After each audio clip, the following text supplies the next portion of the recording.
Всем привет! Вы на канале Мой Мастер. Меня зовут Катруша Александр. Я мастер по ремонту машин стиральных уже более 10 лет. Сегодня в этом видео я вам покажу, как подобрать насос для вашей стиральной машинки, на что надо обратить внимание при выборе. И в конце видео вы увидите самый простой способ по замене насоса. Здесь на столе представлены наиболее часто, которые используются и ломаются насосы, которые идут на замену. При выборе насоса в первую очередь обратить на физическое подсоединение.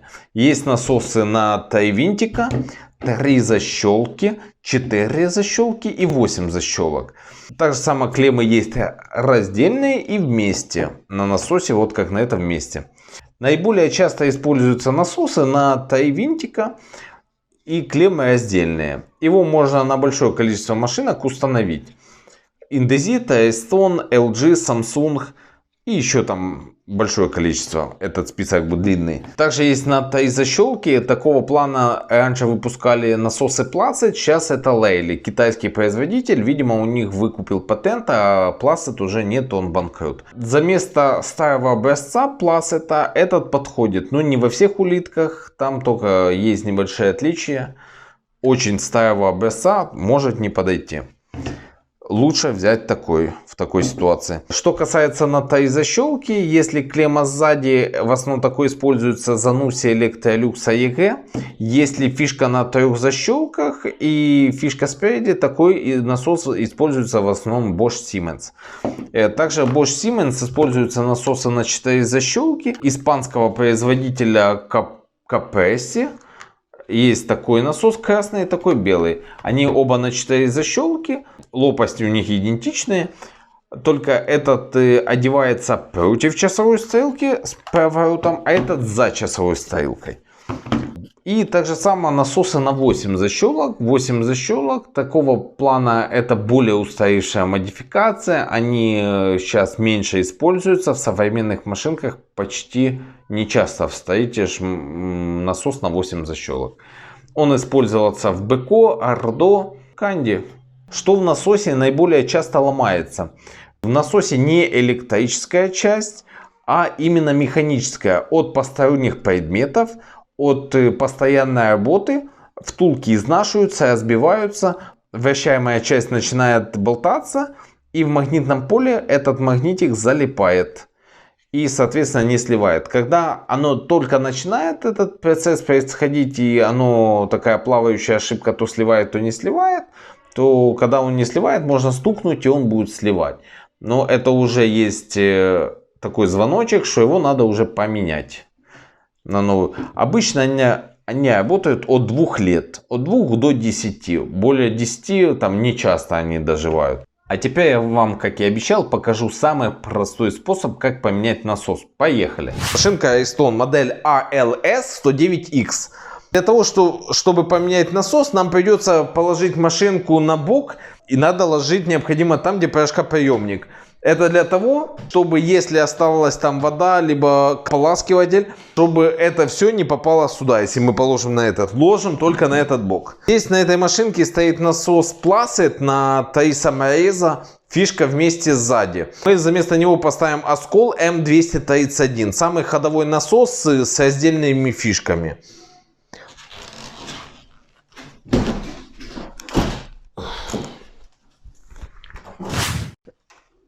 Для того, чтобы снять насос, тут винтики используются со звездочкой Т15 нам необходимо. Есть такой ключ, где много всякого размера звездочки такого плана.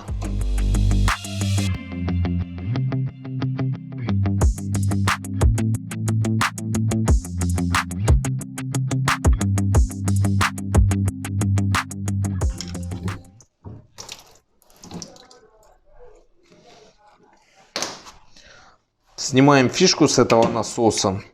Вот насос, на нем написано Placet, код его 2001 год, 10 неделя. Тут разбиваются втулки, и он начинает болтаться.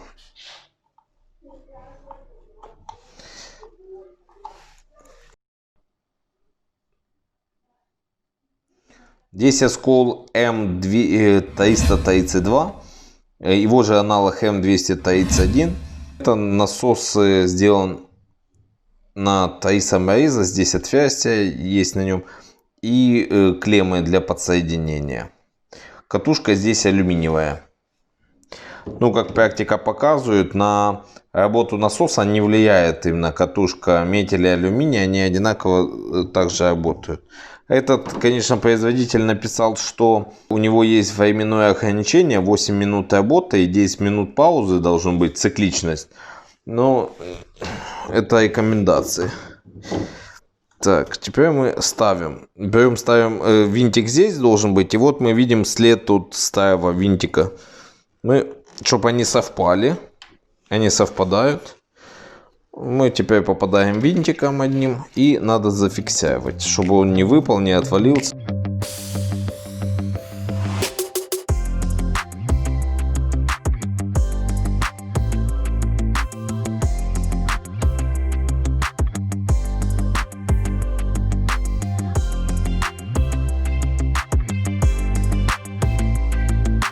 Все, он плотненько находится.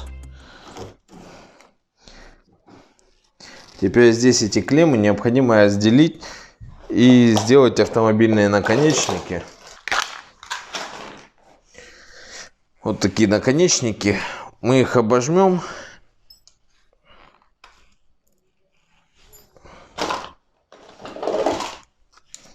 Берутся, откусываются здесь провода. Здесь надо вот здесь даже два красных вместе и один черный отдельно. Их так и соединим на клемме. Потом зачищаем.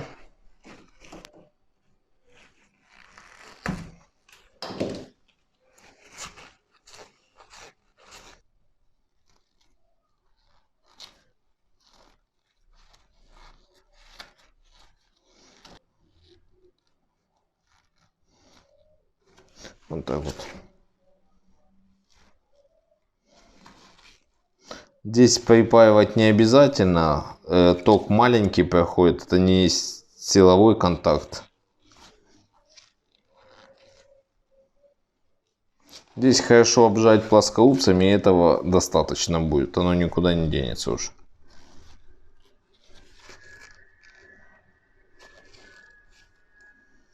Ну, а если есть у вас желание, вы можете припаять.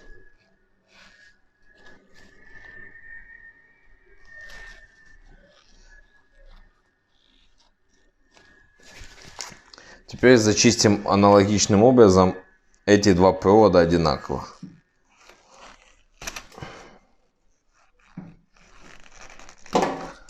Вот так зачистили. Потом мы их возьмем, скрутим воедино. И также таким же образом надеваем сюда такой защитный наконечник. Хотя он не налазит. Изолентой замотаем.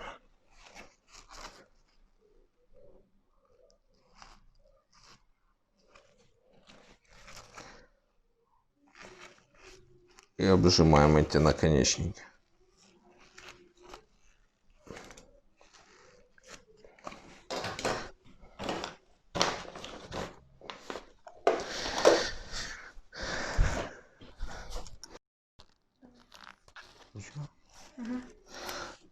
Вот здесь изолентой замотаем.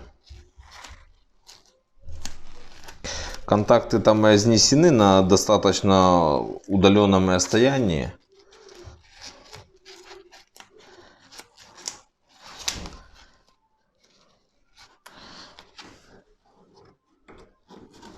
И подключаем одну клемму сюда.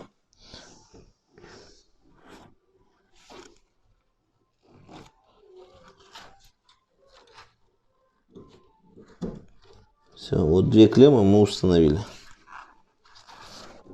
Все, теперь можно включать. Замена насоса произведена.